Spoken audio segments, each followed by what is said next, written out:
नमस्कार दोस्तों, आज की हमारी कहानी आपको अच्छी लगे तो प्लीज़ मेरे चैनल को सब्सक्राइब करें। माँ, मेरा कॉलेज जाने का समय हो गया है, लंच बॉक्स तैयार है? सुपर्णा बोली। अरे सुपर्णा बिटिया, आज तुम ही टिफ़िन भर लो, सब्जी पराठा बना दिया है, तब तक मैं चाय चढ़ा देती हूँ, माँ ने जवाब दिया। सुपर्णा ने टिफ़िन भरते बड़बड़ाते हुए कहा, माँ, पूजा भाभी कब से मायके गई हुई हैं, आने का नाम ही नहीं ले रही हैं, न जाने कब आएंगी।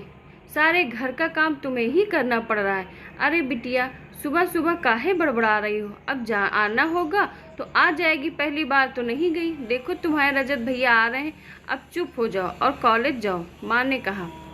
सुपर्णा अपना लंच बॉक्स लेकर हाथ हिलाते हुए कॉलेज के लिए निकल गई। रजत ने रसोई में आते ही कहा, माँ, जरा कड़क अदरक वाली चाय बना देना, रात में नींद ठीक से नहीं हो पाई थी, सर दर्द से फटा जा रहा है। मैं पिताजी के पास बैठा हूँ।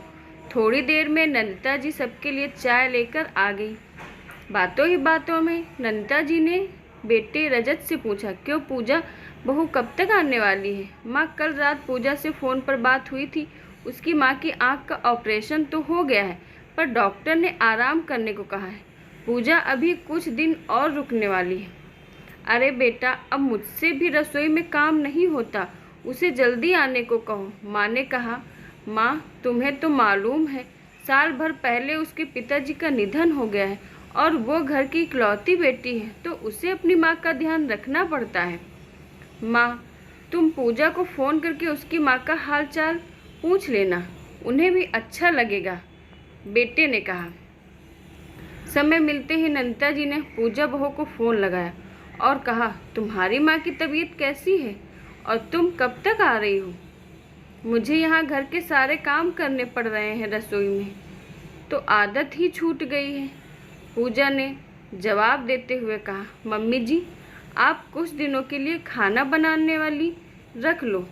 अरे बहू, तुम तो ऐसे कह रही हो जैसे पैसे पेड़ पे लगते हों।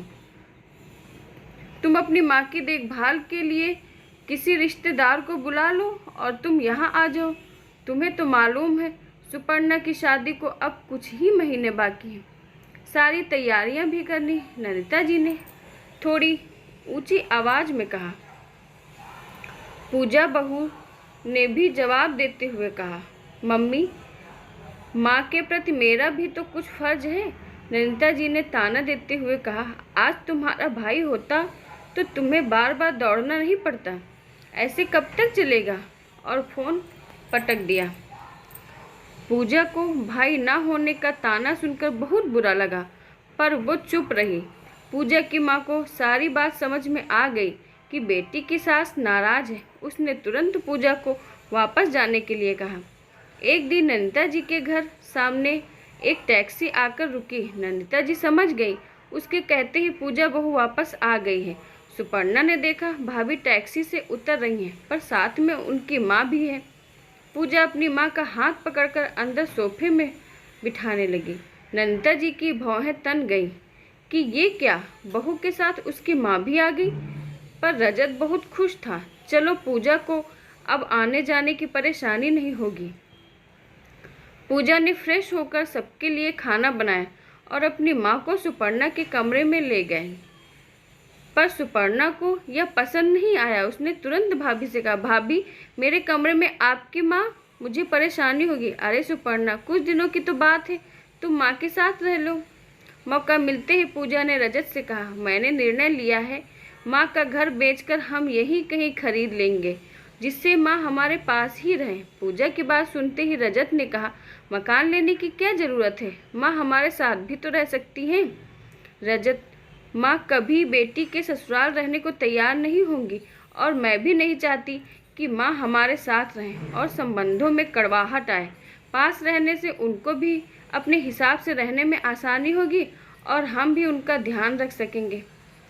कुछ ही दिनों में पूजा ने पास में ही माँ के लिए घर ले लिया और सामान शिफ्ट कर दिया। पूजा अपने घर से ही माँ के लिए चाय नाश्ता दोनों समय का खाना पहुँचा दिया करती थी और समय समय पर माँ की आंखों में दवाई डालना और दवाई देना नहीं भूलती। पूजा की माँ भी खुश थी कि बेटी साथ में नहीं है, पर पास में तो है। एक दिन नंदिता जी ने कह दिया, बहू पूजा, कब तक रोज़ ऐसे ही माँ को खाना पहुँचाती रहोगी? माँ के लिए एक काम वाली रख दो, वो उनका पूरा ध्यान रखेगी। और तुम्हारे पिताजी की पेंशन भी तो आती होगी, उनका खर्च चल जाएगा। मम्मी जी, ये आप क्या कह रही हैं? जो हमारे यहाँ इतने लोगों का खाना बनता है उसी में माँ का भी बन जाता है, फिर भी आप कह रही हैं तो यही सही, पूजा ने कहा। रजत को अपनी माँ की बातें बहुत बुरी लग रही थी, पर वह चुप रहा ताकि घर में किसी तरह का कलह न हो। पूजा ने माँ के लिए एक आया का प्रबंध कर दिया, पर पूजा रोज माँ से हाल चाल पूछने चली जाती। माँ को भी अच्छा लगता, माँ की तबीयत भी अब ठीक होने लगी थी। पूजा और रजत मिलकर सुपर्णा की शादी की तैयारियां शुरू कर दी। सुपर्णा की पसंद की हर चीज़ आने लगी। रजत ने भी पूजा के लिए सुंदर सा सोने का हार ले लिया। नंदिता जी देखते ही बोल पड़ी, अभी क्या ज़रूरत थी? अरे माँ, ननंद की शादी है, भाभी के गले में नया हार तो बनता है, और ये सूट आपके लिए भी लाया हूँ। बेटी की शादी धूमधाम से करेंगे, रजत ने हंसते हुए कहा। शादी का दिन आ गया। बड़े ही धूमधाम से सुपर्णा की शादी करके अपने ससुराल चली गई। न जाने एक दिन पूजा को चक्कर आने लगे। नंदिता जी ने कहा, शादी की दौड़ भाग की थकान में चक्कर आ रहे होंगे। रजत ने तुरंत डॉक्टर को दिखाया। डॉक्टर ने हंसते हुए कहा, अरे ये चक्कर तो खुशखबरी के हैं, पूजा माँ बनने वाली है। घर में खुशियाँ छा गई। रजत बहुत खुश था। एक दिन अचानक रजत के पिताजी को दिल का दौरा पड़ गया और उन्हें तुरंत हॉस्पिटल दाखिल कराया गया। नंदिता जी का रो रो कर बुरा हाल था। रजत भी घबरा गया। तभी डॉक्टर ने आकर बताया, घबराने जैसी कोई बात नहीं है, माइनर अटैक आया है, कुछ दिन आराम करना पड़ेगा। नंदिता जी ने बेटा रजत से कहा, तुम जल्दी से सुपर्णा को फ़ोन करके उसे बुला लो। तभी बहू पूजा ने कहा, मम्मी जी, रजत और मैं तो हैं ही, सुपर्णा को बुलाने की क्या ज़रूरत है? अभी नई नई शादी हुई है, ससुराल वाले क्या कहेंगे? नंदिता जी ने नाराज होते हुए कहा, पूजा बहू, ये तुम क्या कह रही हो? उसके पिताजी की इतनी तबीयत खराब है, सुपर्णा के आने से उन्हें अच्छा लगेगा। रजत, तुम सुपर्णा को फ़ोन करो। माँ, मैंने पूजा के कहने पर पहले ही फ़ोन कर दिया था, कुछ घंटों में ही वो आ जाएंगे दोनों।